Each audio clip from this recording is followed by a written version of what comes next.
po sila na immediately affected. Kumbaga na sila ang tinatakot, sila ang papatayin. Eh, alam nila na hindi totoo yun. Na nagbibiro lang si Presidente. Eh, sino pa kaya ako? Yan.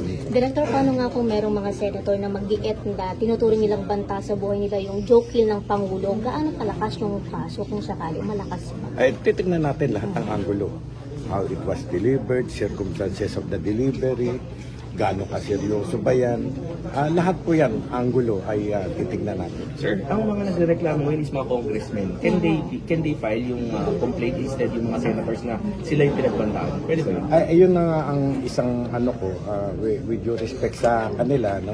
Eh, sila ang nagtutulak ng kaso, eh hindi naman sila yung involved actually, yung mga senator.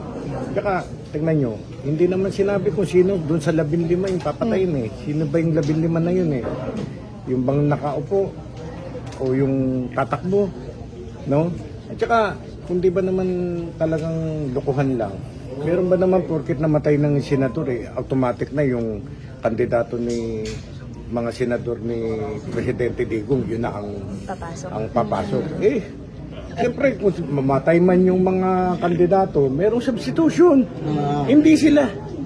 At iboboto pa rin ng taong bayan. Taong bayan ng ano. Kaya, yun nga, sabi ko, time has changed. Yung dating takutan, patayan, tapos na yun.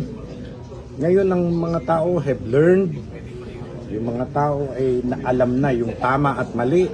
At yung mga style ni Presidente Digong na gano'n, puro patay. Eh, dati yun. Kumbaga sa ano, alam niyo mga tao, kumbaga sa antibiotic, na immune na kakaganon. Immune na, hindi nakakagating yun. No? Wala nang naniniwala, palagay ko. So sir, sorry, dagdag lang po. Sabi niyo sir, wala naman nabanggit na specific na pangalan. So if someone will file this, will it hold? O kung sabihin niya na ako yun nung ano tignan natin, no? Titignan natin.